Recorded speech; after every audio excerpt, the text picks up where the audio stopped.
سورہ فاتحہ۔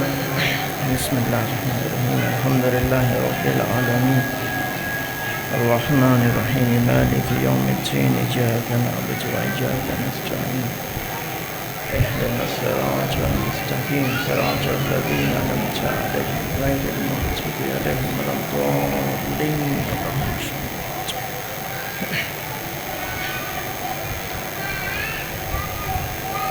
اعوذ باللہ من الشیطان الرجیم،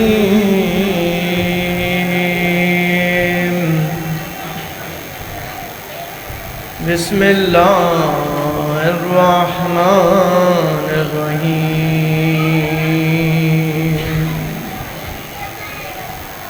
الحمد للہ رب العالمین،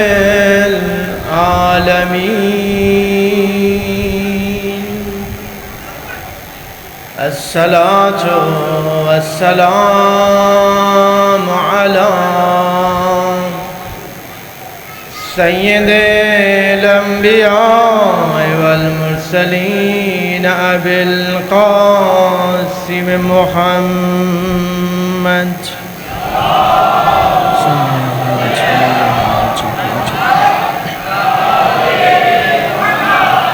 وعلى آلہ الطیبین الطاہرین المعصومین، سیما علی الحسین المظلوم، علی الحسین المظلوم المقتول،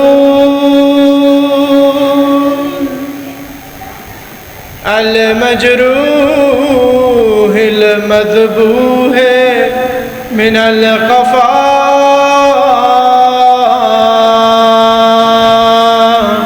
فی ارض کربلا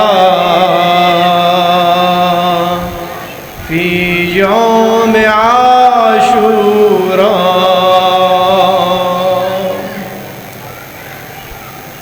بلا جرم ولا خطا،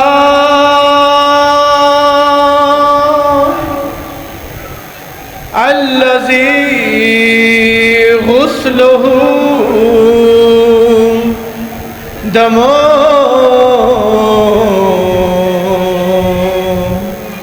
وكفنه تراب فی ارض کربلا، یا لیتنا کنا معکم فنفوز فوزا عظیما، اما بعد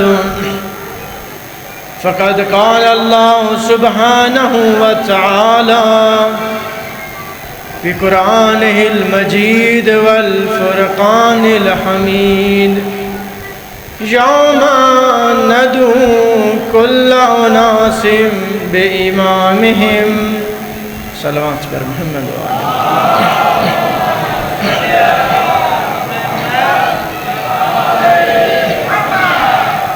سب سے پہلے دعا ہے پروردگار عالم ہماری اس عبادت کو، ہماری اس نوکری کو اپنی بارگاہ اقدس میں شرف قبولیت عطا فرمائے، ہمارے وارث حقیقی امام زمانہ کے ظہور میں تعجیل فرمائے، ہمیں ان کے انصار و مددگاران میں شامل فرمائے، ہمیں اپنے ایمان کی حقیقی معرفت عطا فرمائے، اس مجلس اعظم میں جو دلی حاجات رکھتے ہیں اپنی بارگاہ میں قبول فرمائے، اپنی تمام دعاؤں کی قبولیت کے لیے خلوص سے صلوات پڑھیں۔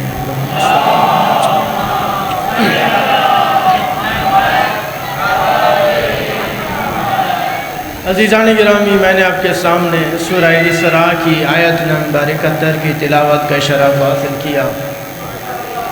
پروردگار متعال ارشاد فرما رہا ہے یوم ندعو کل اناس بامامہم، کہ روز قیامت ہر گروہ کو اس کے امام کے ساتھ محشور فرمائیں گے۔ انسان جو ہدایت لینا چاہتا ہے اس کے لیے اس میں بہت بڑا پیغام ہے۔ پروردگار نے کسی کو بھی بغیر نبی کے، بغیر رسول کے، بغیر امام کے نہیں چھوڑا، کیونکہ اس دنیا میں آنے کا مقصد ہی ہدایت ہے۔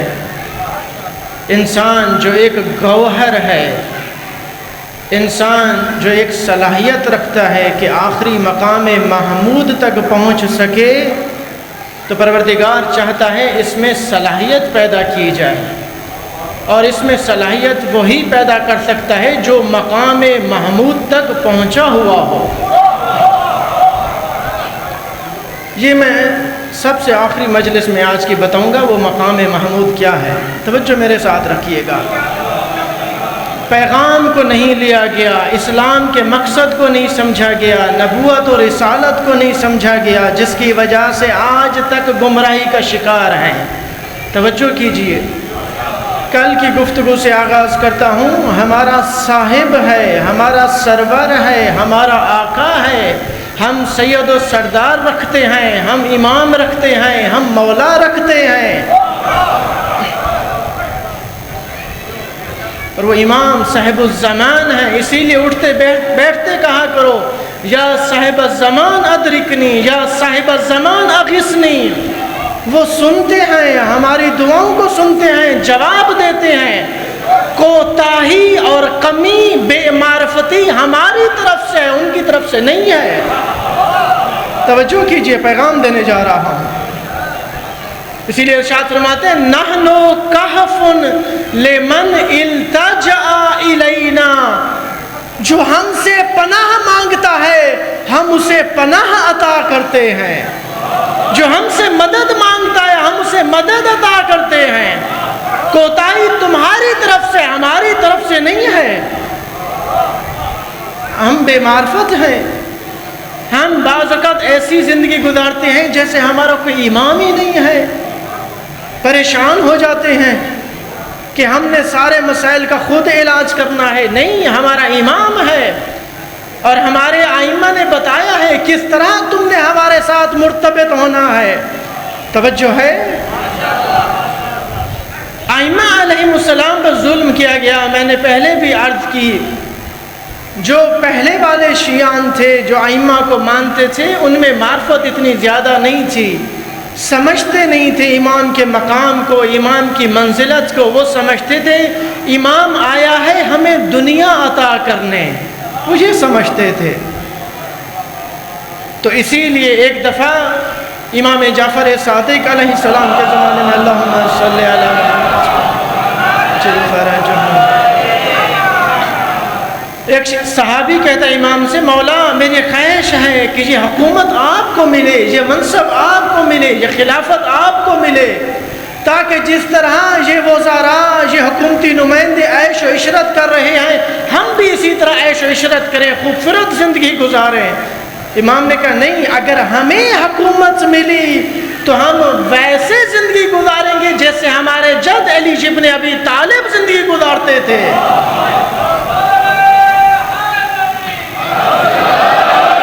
اگر اس طرح زندگی نہ گزارے تو یہ خیانت ہے، کیونکہ ہم اس دنیا کے لیے نہیں آئے ہیں۔ تو ائمہ نے پیغام دیا ہے آخری امام کے زمانے میں، امام یازدہم، امام حسن عسکری علیہ السلام، اللہم صلی علی محمد و آل محمد۔ جب ان ملعونوں کو علم چلا، جب پتہ چلا کہ یہی منصب کا حق رکھتے ہیں، خلافت کا حق رکھتے ہیں، تو گھیرا تنگ کر دیا۔ مثلا سامرا بلا لیا، وہاں پہ انتہائی شدید، وہاں پہ سپاہیوں کے نرغے میں۔ تو امام کے جو مخلص صحابی تھے، جتنے بھی مخلص صحابی تھے، تو ان کو زندان میں ڈال دیا۔ ابو ہاشم جعفری امام کے مخلص صحابی ہیں، تو بڑی مشکل سے اس صحابی نے امام کو خط لکھا، امام حسن عسکری علیہ السلام کو خط لکھا۔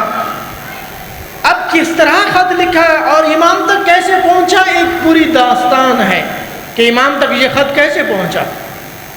بہرحال اس نے خط لکھا، مولا زندان بہت سخت ہے، زنجیریں ہیں، شدید گرمی ہے، اپنے حالات سے امام کو آگاہ کیا۔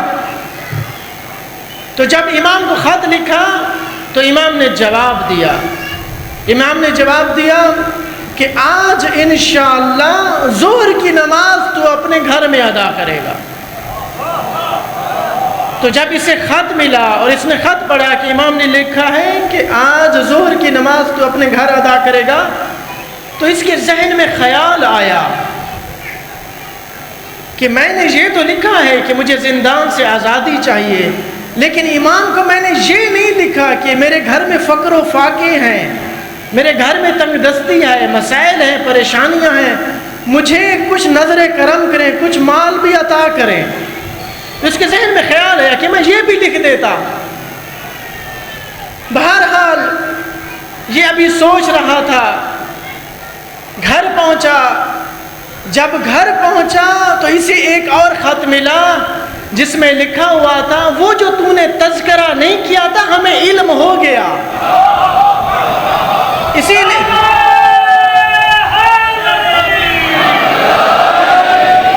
تو امام نے 200 درہم کے ساتھ بھیج دیے، 200 درہم بھیج دیے۔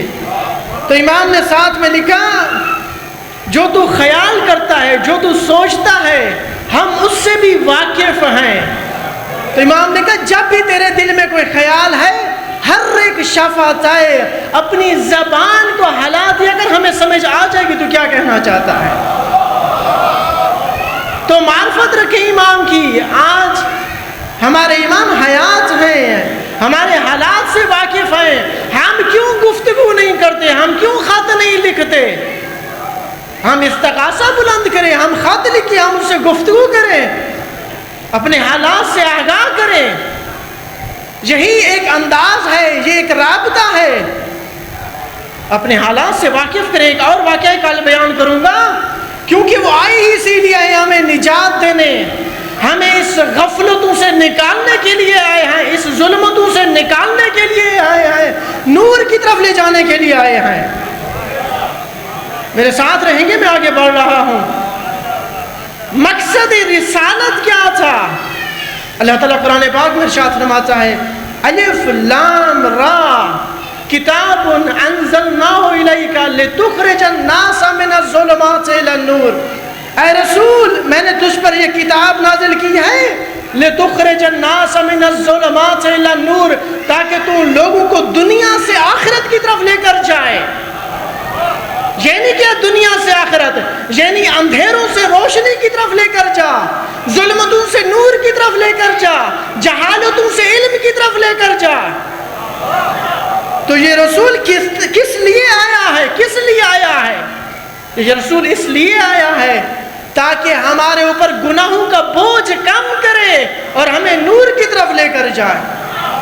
یہ قرآن میں متعدد آیات ہیں، اب میں کتنی آیات کی تلاوت فرماؤں؟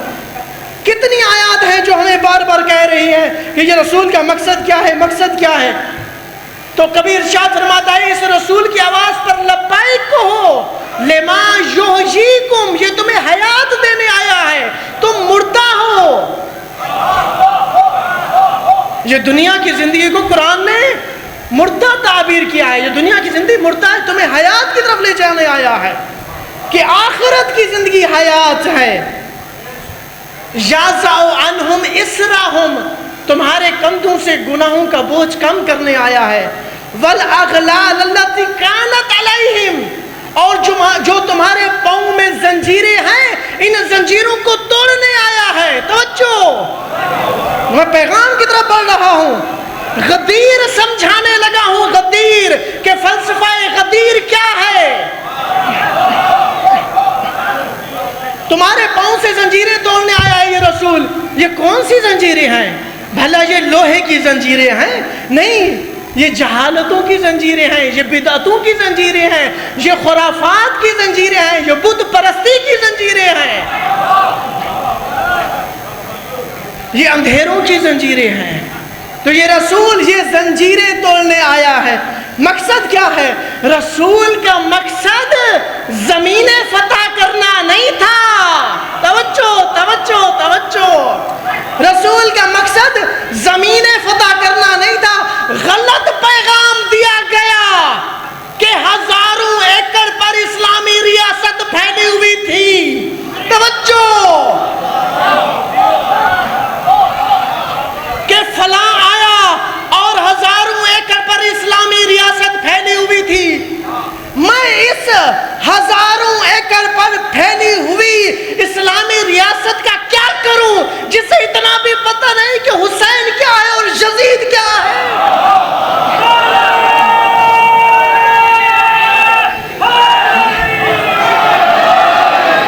جسے حسینیت اور یزیدیت میں فرق دکھائی نہ دے. میں اس ہزاروں ایکڑ پہ پھیلی ہوئی اسلامی ریاست کا کیا کروں؟ میں اس ہزاروں ایکڑ پہ پھیلی ہوئی اسلامی ریاست کا کیا کروں جو یزید جیسے بدکار کو اپنا امیر المومنین بنا دے؟ انہیں سمجھایا ہی نہیں گیا کہ تو کس لیے آیا ہے. انہیں سمجھا آج تک بھی نہیں معلوم. آج تک نہیں معلوم. آج تک نہیں معلوم. ابھی بھی یہی سمجھ رہے ہیں کہ اس رسول نے بتایا کہ مسواک کیسے کرنی ہے. اس رسول نے بتایا کہ شلوار کو ٹخنوں سے اوپر کیسے اٹھانی ہے. جو رسول تمہیں اٹھنے بیٹھنے کا بتاتا ہے, کھانے پینے کا بتاتا ہے, وہ رسول یہ نہیں بتاتا میرے بعد قرآن کا وارث کون ہے, اسلام کا وارث کون ہے, دین کا وارث کون ہے.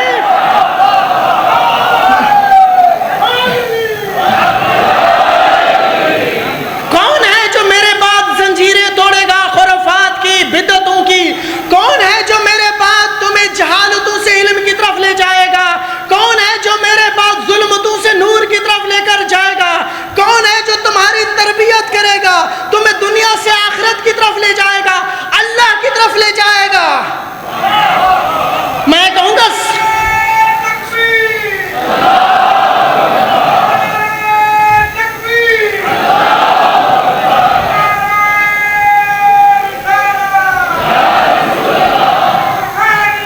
زندہ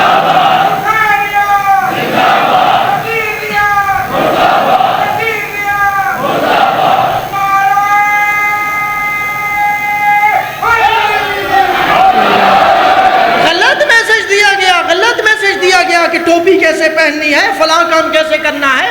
وہ رسول یہ نہیں بتاتا. میں کہوں گا نہیں, صرف بتایا نہیں ہے, غدیر خم میں دکھا دکھا کے کہا من کنت مولا فہذا علی مولا.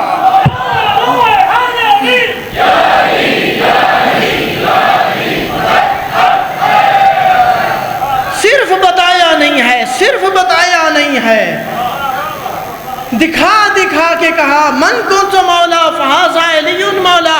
پیغام کو نہیں سمجھے, قرآن کے پیغام کو نہیں سمجھے, توحید کو نہیں سمجھے, رسالت کو نہیں سمجھے.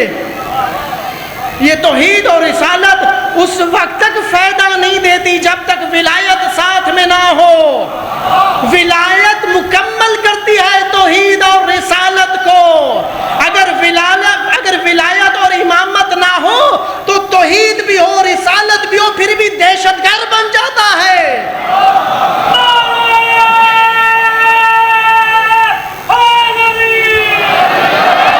میں نے پہلے بھی عرض کی, مسجدوں کا احترام نہیں رہا ان کے پاس, محراب کا بھی احترام نہیں رہا, حالانکہ توحید بھی ہے, رسالت بھی ہے. کیوں احترام نہیں ہے ان کے پاس؟ کیونکہ ولایت نہیں ہے. ولایت مکمل کرتی ہے رسالت کو اور توحید کو. کیوں سمجھ نہیں آ رہی ولایت کی؟ کیوں سمجھ نہیں آ رہی؟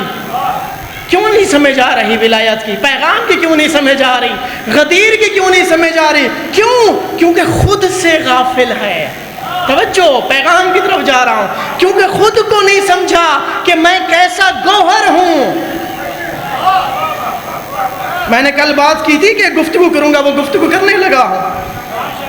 تو میرے مولا ارشاد فرماتے ہیں لا تجہل نفسک فإن الجاہل بنفسہ جاہل بکل شیء. خبردار, اپنے آپ سے غافل نہ ہو, اپنے آپ سے جاہل نہ ہو. جو اپنے آپ کو نہیں جانتا وہ ہر چیز سے جاہل ہے. جو اپنے آپ کو نہیں جانتا وہ توحید سے بھی جاہل ہے, وہ رسالت سے بھی جاہل ہے, وہ ولایت سے بھی جاہل ہے. نہ توحید سمجھ سکتا ہے, نہ رسالت کے پیغام کو, نہ ولایت کے پیغام کو, نہ آخرت سمجھ سکتا ہے, نہ دنیا سمجھ سکتا ہے, نہ جنت سمجھ سکتا ہے, نہ جہنم سمجھ سکتا ہے. یعنی معرفت کی ابتدا اپنے وجود سے کر. بعض اوقات انسان اعتراض کرتے ہیں جو خدا مجھے نظر نہیں آتا میں اسے کیسے مان لوں, رسول 1400 سال پہلے آیا میں کیسے مان لوں, امام میری آنکھوں سے اوجھل ہے میں کیسے مان لوں. تو امام نے اسے نسخہ دیا, چلو سب کچھ تیری آنکھوں سے غائب ہے لیکن تیرا اپنا آپ تو تجھ سے غائب نہیں ہے نا. توجہ توجہ توجہ. انسان اپنے آپ کو تو سمجھ سکتے ہیں میں ہوں, اپنے آپ کے ہونے میں تو شک نہیں کر سکتا. تو ساری چیزوں کی معرفت اپنے آپ سے شروع کر, اپنے آپ سے ابتدا کر. تو کون ہے, تو کیا ہے؟ اتزعم انک جرم صغیر, میرے مولا ارشاد فرما رہے ہیں اتزعم انک جرم صغیر, کیا تو یہ سمجھتا ہے تو ایک چھوٹا سا ذرہ ہے, تو ایک جسم ہے. وفیک انطویٰ العالم الاکبر, خود تیرے اندر پورا عالم سمایا ہوا ہے. یہ کون پہچان کروا رہا ہے, یہ کون سمجھا رہا ہے ہمیں کہ تو اپنے آپ کو کیا سمجھتا ہے, کہ تو کون ہے. اسی لیے تو دیکھیں سورہ بقرہ جا کے دیکھیں, پروردگار جانتا تھا میں نے کون سا گوہر بنایا, اسی لیے آواز دی انی جاعل فی الارض خلیفہ, میں اپنا خلیفہ بنانے لگا ہوں, جانشین بنانے لگا ہوں. تو فرشتوں میں کھلبلی مچ گئی, فرشتے بھی برداشت نہ کر پائے, کہنے لگے نحن نسبح بحمدک ونقدس لک, باریلا ہم تیری عبادت کرتے ہیں, ہم تیری تسبیح کرتے ہیں, تو کس کو خلیفہ بنا رہا ہے, یہ ہمیں عطا کر. یعنی پروردگار کیا عطا کرنے جا رہا ہے, کیا عطا کرنے جا رہا ہے پروردگار, اس انسان کو کیا دینا چاہتا ہے. ابھی انسان کی گفتگو, اس انسان کو کیا دینا چاہتا ہے. آخر اس انسان کے پاس کیا ہے, انسان جسم نہیں ہے. وَنَفَخْتُ فِيهِ مِنْ رُوحِي, جب جسم بنا لوں نہیں, جب روح پھونکوں تو سجدوں میں گر جانا. آخر اس کی عظمت کیا ہے, اس انسان کا مقام کیا ہے, اس انسان کی منزلت کیا ہے, انسان کس مقام تک پہنچا ہوا ہے. تو کبھی ارشاد فرماتا ہے خلقت آدم علی صورتہ, میں نے آدم کو اپنی شکل کے مطابق خلق فرمایا. یعنی کیا سمجھنے کی ضرورت ہے, یہ کون سمجھائے گا. کہ اہل بیت کے علاوہ کسی میں ظرف ہے سمجھا سکے, ان معارف کو سمجھا سکے, اسلام کو کوئی سمجھا سکے, دین کو سمجھا سکے. کون سمجھائیں گے, پہلے یہ سمجھے کون سمجھائے گا کہ ہم کس لیے آئے ہیں. کیا وہ حکمران سمجھائیں گے. میں نے پہلے بھی عرض کی تھی, جب اس نے ایک خاتون کو سنسار کرنے کا حکم دیا تو میرے مولا نے ارشاد فرمایا اس حاملہ خاتون کے شکم میں جو بچہ ہے اس کا کیا قصور ہے. جس کو اتنا بھی نہیں معلوم وہ سمجھائے گا اسلام, وہ ہمیں لے جائے گا پروردگار کی طرف, یا وہ لے جائے گا پروردگار کی طرف جو یہ کہتا ہے میرے ساتھ ایک شیطان ہوتا ہے, اگر میں گمراہ ہو جاؤں تو مجھے لائن پہ لے آنا. یا وہ سمجھائے گا, یا وہ سمجھائے گا جس کے بارے میں مولا علی ارشاد فرماتے ہیں اس کو ایک ہی کام تھا کھانے کا, یا کھانے کا کام تھا یا نکالنے کا کام تھا, اور کوئی کام ہی نہیں تھا اسے.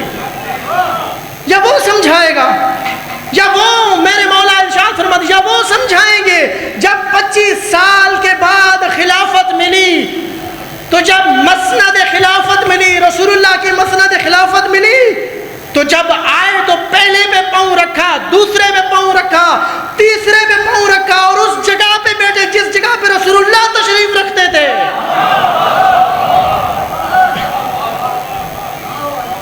خطبہ دیا ایھا الناس سلونی سلونی قبل ان تفقدونی. کون سا خطبہ دیا؟ سب سے پہلے ارشاد فرمایا ایھا الناس انی اعلم طرق السماء من طرق الارض. میں زمین کے راستوں سے زیادہ آسمان کے راستے جانتا ہوں. اس کا کیا مطلب ہے؟ یعنی میں زمین کے راستے نہیں جانتا؟ نہیں. کیا مطلب ہے میں زمین کے راستوں سے زیادہ آسمان کے راستے جانتا ہوں؟ یعنی میں تمہیں زمینیں دینے نہیں آیا, میں تمہیں دنیا دینے نہیں آیا, میں تمہیں اللہ کی طرف لے جانے آیا ہوں.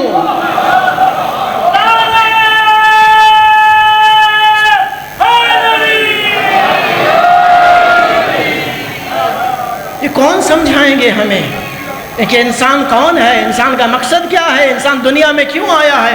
میں نے پچھلے سال تفصیل سے گفتگو کی تھی کہ پروردگار نے انسان کو کیوں خالق فرمایا, انسان کو کیا عطا کرنا چاہتا ہے, کیوں عطا کرنا چاہتا ہے, یہ مراحل کیوں ہیں. دوبارہ میں ان طرف نہیں جاتا, ایک نیا میسج دوبارہ دینا چاہتا ہوں.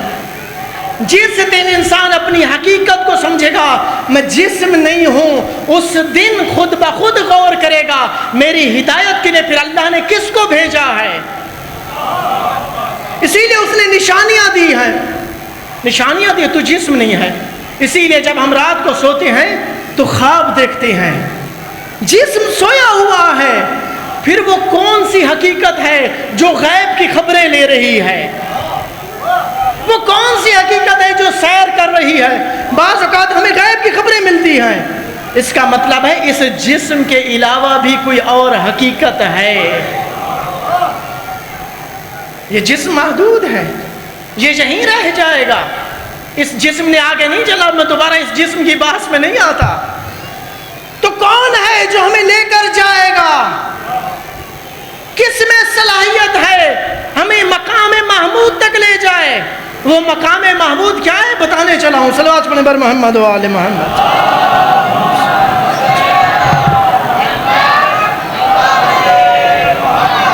ایک پہلے میں نے حدیث بیان کی تھی, حدیث قدسی ہے. اہل سنت علماء نے بھی اس حدیث قدسی کو بیان فرمایا ہے کہ ابن آدم اتینی حتی اجعلک مثلی ولا مثل لی. اے ابن آدم میری اطاعت کر, میرے فرمان پہ عمل کر. حتی اجعلک مثلی, تاکہ جو طاقتیں میرے پاس ہیں میں تجھے عطا کرنا چاہتا ہوں. پروردگار تیرے پاس کون سی طاقتیں ہیں؟ فرمایا انا اقول کن فیکن. میرے پاس کن فیکن کی طاقت ہے, میں تجھے وہ عطا کرنا چاہتا ہوں. میں نے پہلے بھی بحث کی تھی, اس پہ میں نے تفصیل سے گفتگو کی پچھلے سال کہ مسئلہ جنت نہیں ہے. پروردگار نے جنت کے لیے خلق نہیں فرمایا. کس لیے خلق فرمایا؟ یہ مراحل ہیں. ارشاد فرماتا ہے, حدیث قدسی ہے, من طلبنی وجدنی. پروردگار ارشاد فرما رہا ہے جو مجھے طلب کرے گا وہ مجھے ضرور بضرور پا لے گا. پہلا مرحلہ طلب کا ہے. انسان طلب محسوس کرے, تشنگی محسوس کرے, تڑپ محسوس کرے کہ واقعاً مجھ میں تشنگی ہے, مجھے ضرورت ہے. آپ پانی اس وقت تک نہیں پیتے جب تک پیاس نہیں لگتی, تو پہلے پیاس محسوس کرے. من طلبنی وجدنی, جو اپنے اندر میری پیاس محسوس کرے گا وہ مجھے پا لے گا. ومن وجدنی عرفنی, اور جو مجھے پا لے گا میری طرف آئے گا تو میں اسے اپنے جلوے دکھاؤں گا. پروردگار ارشاد فرما رہا ہے تو جو میری طرف آئے گا مجھے پا لے گا, میں پھر اسے اپنے جلوے دکھاؤں گا. ومن عرفنی احبنی, اور جب میں اپنے جلوے دکھاؤں گا تو مجھ سے اور زیادہ محبت کرنے لگے گا. جب سمجھانے کے لیے کہہ رہا ہوں, جب میں اپنے چہرے سے نقاب ہٹاؤں گا تو زیادہ محبت کرنے لگے گا. ومن احبنی, جب زیادہ محبت کرنے لگے گا. عاشقنی, تو میرا عاشق ہو جائے گا. ومن عاشقنی عشقتہ, اور جو میرا عاشق ہو جائے گا پھر میں بھی اس کا عاشق ہو جاؤں گا. ومن عشقتہ قتلتہ, سے میں عشق کرتا ہوں میں اسے قتل کر دیتا ہوں۔ توجہ کیجئے، بہت عجیب حدیث ہے، بہت عجیب حدیث ہے۔ اور جس سے میں عشق کروں، دوبارہ شروع سے، من طلبنی وجدنی، طلب، پہلے طلب، وہ مجھے پا لے گا، جو مجھے پا لے گا میں اس پہ جلوہ گر ہوں گا، جس پہ جلوہ گر ہوں گا وہ مجھ سے زیادہ محبت کرنے لگے گا، اور جب زیادہ محبت کرنے لگے تو آخری مراحل عشق میں آ جائے گا، اور جس سے میں عشق کر لوں، جو مجھ سے عشق کرے میں اسے عشق کر لیتا ہوں، اور جس سے میں عشق کروں، توجہ، جس سے میں عشق کروں، قتلتہ، میں اسے قتل کر دیتا ہوں، وَمَنْ قَتَلْتُهُ فَدِيَّتُهُ، اور جسے میں قتل کروں پھر اس کی دیت دیتا ہوں۔ توجہ ہے، جب کوئی کسی کو قتل کرتا ہے مختلف مراحل ہیں، دیت ہوتی ہے کہ فلاں نے قتل کیا، اس کی دیت اتنی دے دیں، چلو بدلہ نہیں لیتے، انتقام نہیں لیتے، دیت دے دیتے ہیں۔ وَمَنْ قَتَلْتُ فَعَلَيَّ دِيَتُهُ، جس کو میں قتل کروں پھر بھی دیت بھی تو میرے اوپر ہے، دیت بھی تو میں نے دینی ہے۔ بارلا تو کیا دیت دیتا ہے؟ جس کو تو قتل کر دے اس کو کیا دیت دیتا ہے؟ کیا جنت عطا کرے گا؟ کیا حوریں عطا کرے گا؟ وَمَنْ عَلَيَّ دِيَتُهُ فَأَنَا دِيَتُهُ، جس کی دیت میرے اوپر ہو جنت نہیں دیتا، اس کی دیت میں خود ہوں۔ جو سمجھ رہے ہیں، جس کو میں قتل کر دوں اس کی دیت میرے اوپر ہے، اور جب میں دیت دیتا ہوں تو جنت نہیں دیتا، میں خود اس کی دیت ہوں۔ یعنی کیا؟ یعنی وہی مراحل کن فیکن، اسے آخری مراحل میں لے جاتا ہوں، اسے خدائی عطا کرتا ہوں۔ تو یہ انسان جنت کے لیے نہیں بنا، خدائی کے لیے بنا ہے، تو اسے خدائی کی طرف، اس انسان کو خدائی کی طرف کون لے جائے گا؟ وہی لے جائے گا جن کے پاس پہلے خدائی ہو۔ یہ شرک نہیں ہے، یہ حقیقت انسانیت ہے، یہ شرک نہیں ہے۔ علماء نے بیان فرمایا یہ شرک نہیں ہے، یہ تو کرم ہے اس کا، یہ تو جوادیت ہے اس کی، جوادیت۔ تین مراحل ہیں، ایک سخی، ایک کریم، ایک جواد۔ سخی وہ ہوتا ہے جو کسی مانگنے والے کو عطا کرے، کسی نے مانگا اسے عطا کیا، جتنا اس نے مانگا، اس نے کہا مجھے 10 روپے دے دے، اسے 10 روپے دے دیے۔ کریم، کریم وہ ہوتا ہے جو مانگنے والے کو دے، مانگنے والے کو دے لیکن اس کی ضرورت سے زیادہ دے۔ اس نے 10 روپے مانگے، اس نے 100 روپیہ دے دیا، 1000 روپیہ دے دیا۔ جواد، جواد وہ ہوتا ہے جو بن مانگے عطا کرتا ہے، اور اتنا عطا کرتا ہے کہ وہ بے نیاز ہو جاتا ہے۔ تو امام فرماتے ہیں اللہ کریم بھی نہیں ہے، جواد ہے۔ تو اللہ کی جوادیت اللہ کو بیٹھنے نہیں دے رہی تھی، اللہ چاہتا تھا کوئی ایسی مخلوق عطا کروں، کوئی ایسی مخلوق خلق کروں جو کچھ میرے پاس ہے اسے عطا کر دوں۔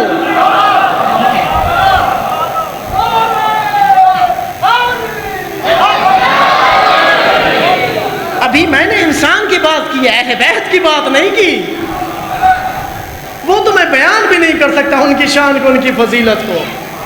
تو اہل بیت کے وسیلے سے ہمیں عطا فرمایا۔ اس انسان نے میسج کو سمجھا ہی نہیں کہ میں کون ہوں، وہ تو اسی دنیا میں غافل ہو گیا، اسی دنیا کا شکار ہو گیا کہ میں نے اسی دنیا کو سنبھالنا ہے، اسی دنیا کو بنانا ہے، اسی دنیا میں رہ جانا ہے۔ اگر اصلی پیغام کو سمجھے پھر حسینیت کو سمجھیں گے، پھر غدیر کو سمجھیں گے کہ غدیر کیوں برپا ہوئی، کیونکہ اس آخری مقام تک لے جانا ہے۔ تو عزاداروں اصلی پیغام کو سمجھو کہ انسان کو پروردگار نے کیوں خلق فرمایا۔ اہل سنت کے علماء ان احادیث کو بیان کرتے ہیں لیکن خاموش ہیں، ان کی تفسیر نہیں ہے، توضیح نہیں ہے. تو یہ انسان اسی دنیا میں ہی رہ گیا. تو اہل بیت آئے اس دنیا سے نکالنے کے لیے. تو اسی لیے مصلحت رکھتے ہیں، حکمت رکھتے ہیں. اہل بیت حکیم ہے، اس لیے بعض اوقات جب ہم مانگتے ہیں تو ہمیں عطا نہیں کرتے. کیوں؟ کیونکہ حکمت کے خلاف ہے، مصلحت کے خلاف ہے. اگر اسے عطا کر دیا تو اسی دنیا میں گم ہو جائے گا، اسی دنیا کا ہو جائے گا. اس پیغام کو سمجھیے. یہ حسینیت اسی لیے امام نے کیوں اپنے آپ کو قربان کر دیا. زیارت اربعین کے جملے ہیں، بازلا مہجتہ فیک لیستنقذ عبادک من الجہالہ وحیرت الضلالہ. امام جعفر صادق علیہ السلام ارشاد فرماتے ہیں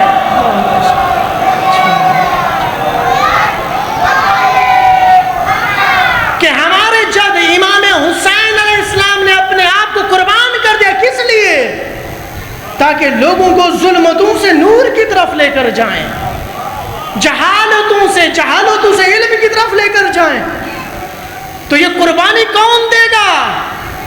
جس کے پاس اتھارٹی ہو وہی قربانی دے گا. جس کے پاس منصب ہو، جس کے پاس عہدہ ہو.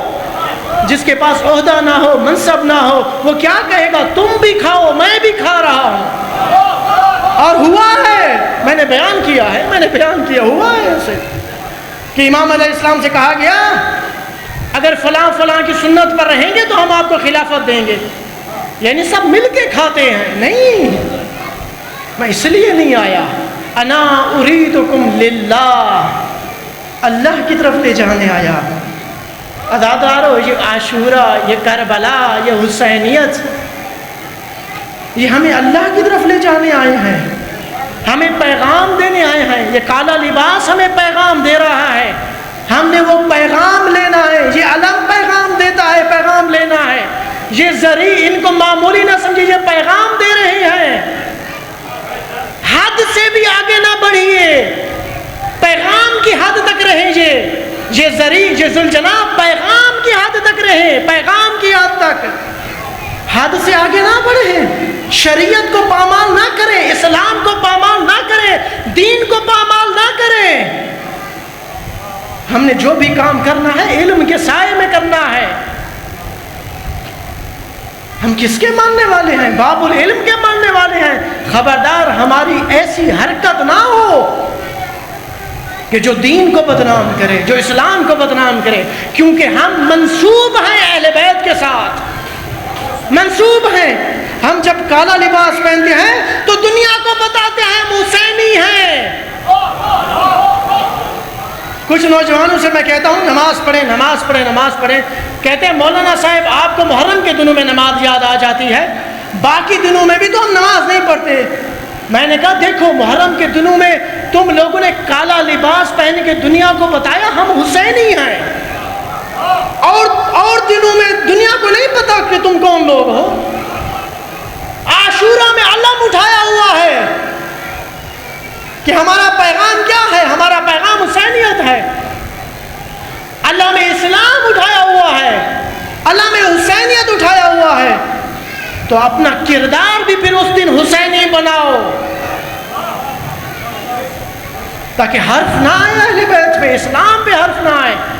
ہماری ہدایت کے لیے ہے سب کچھ، ہماری ہدایت کے لیے. ائمہ نے پیاس کو برداشت کیا، قربانیوں کو برداشت کیا. دیکھیں امام نے جتنی بھی کربلا میں قربانیاں دی ہیں مقصد ہدایت تھا، اور امام کسی حد تک اس میں کامیاب بھی ہوئے ہیں. مختصر کرتا ہوں، جب جناب علی اصغر کو لے کے چلے ہیں، آپ یہ نہ سمجھیے گا امام اپنے مقصد میں کامیاب نہیں ہوئے.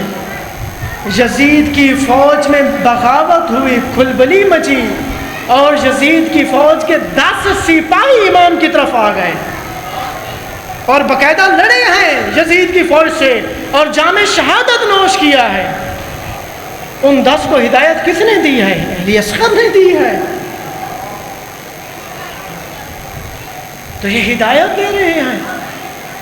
ابھی میں بیان کروں گا کہ خون کے ذریعے کیوں ہدایت دی، کہ امام، صرف امام کیوں خون کے ذریعے ہدایت دیتا ہے، نبی کیوں نہیں دیتا، رسول کیوں نہیں دیتا؟ جی میں آگے فرق بتاؤں گا، نبی، رسول اور امام میں فرق کیا ہے، کہ صرف امام ہی کیوں خون کے ذریعے ہدایت دیتا ہے۔ تو آپ نے سنا مولانا صاحب پڑھ رہے تھے، جب خیموں میں کوہرام برپا ہوا تو امام جب خیموں میں تشریف لائے تو دیکھا امام کے سب سے چھوٹے لال جناب علی اصغر کی چہرے کا رنگ زرد ہو چکا ہے، پیاس کی شدت ہے، تڑپ رہے ہیں۔ عزاداروں آپ سب جانتے ہیں پیاس کی شدت اتنی تھی، اگر منہ کھولتے بند نہ کر سکتے، اجرکم اللہ، اجرکم اللہ۔ آپ سب جانتے ہیں 6 مہینے کا معصوم بچہ، اس کی جلد اتنی نفیس ہوتی ہے، اگر کوئی چہرے پہ بوسہ لے تو بوسے کے نشان بھی رہ جاتا ہے۔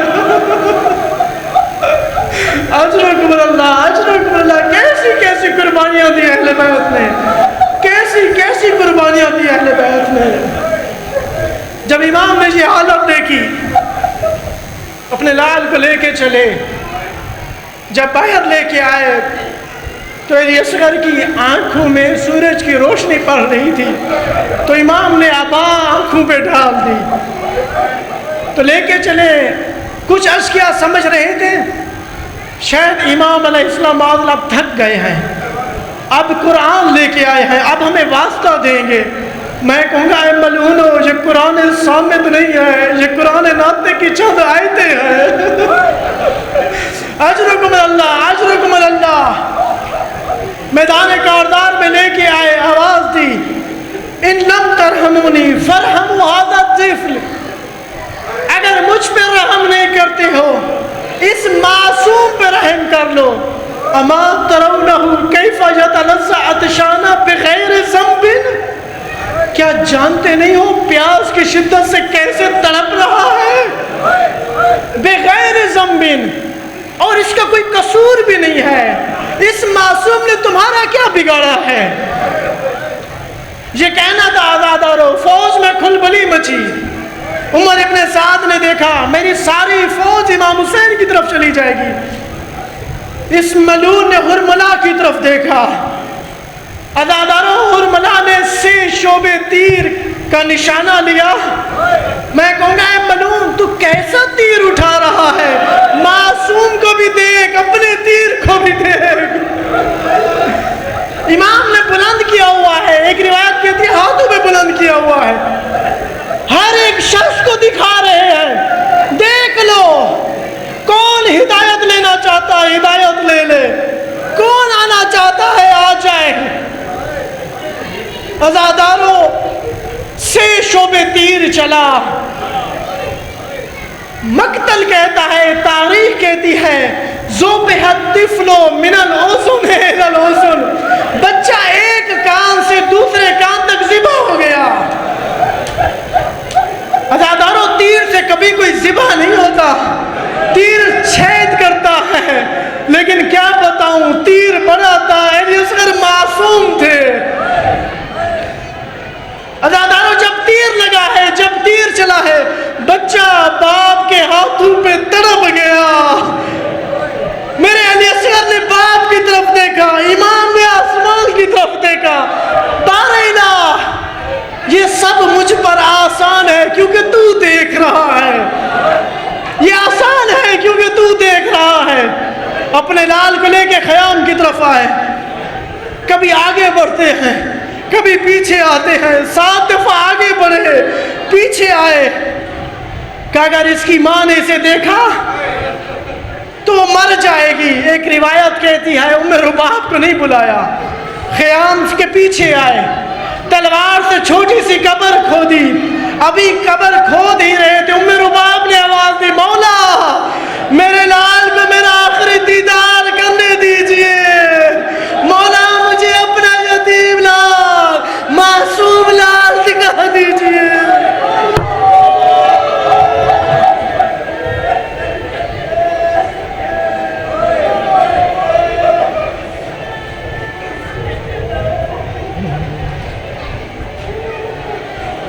اللهم لنا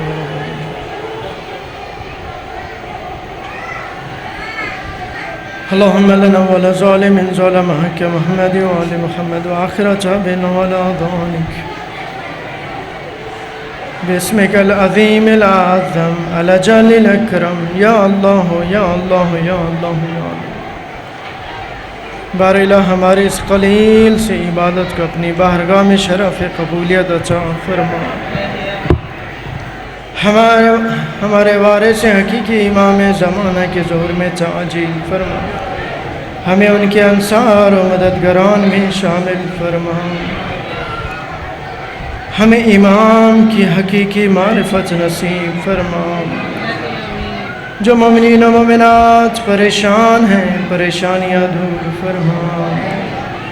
جو مریض ہیں صحت و سلامتی عطا فرما. ہمارے ماما بزرگوار حاجی غلام اور ہاشمی کو صحت و سلامتی عطا فرما. ہماری والدہ محترمہ کو صحت و سلامتی عطا فرما. والد محترم کو صحت و سلامتی عطا فرما. بھائی کمیل عباس کی والدہ کو صحت و سلامتی عطا فرما. بار الہ آج کی اس نظر و نیاز کو اپنی بارگاہ میں قبول فرما. بھائی تجمل علی ہاشمی طاہر علی ہاشمی کی بھائی ناصر علی ہاشمی کی نظر و نیاز کو قبول فرما. ان کے مال و رزق میں برکت عنایت فرما. ان کی زندگی دراز فرما. ان کے بچوں کی حیاتی دراز فرما. ان کے گھروں پہ اپنی رحمتیں برکتیں نازل فرما. بھائی منتظر مہدی کے مال و رزق میں برکت عطا فرما. زندگی دراز فرما. معصوم علی عبداللہ حسن عسکری بخت حسین کی زندگی دراز فرما. تمام مومنین کے بچوں کی حیاتی دراز فرما. جو مومنین و مومنات پریشان ہیں پریشانیاں دور فرما. جو بے اولاد ہیں اولاد صالح عطا فرما. بار الہ جناب علی اصغر کے صدقے بھائی علمدار حسین بھٹی کو اولاد نرینہ عطا فرما. رحم و کرم فرما. ہماری تمام دعائیں مستجاب فرما. عزاداران حسینی کی خود ہی حفاظت فرما.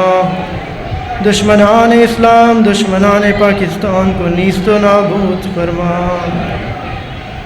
ہمارے فلسطینی بھائیوں کی مدد فرما. امریکہ و اسرائیل کو نیست و نابود فرما.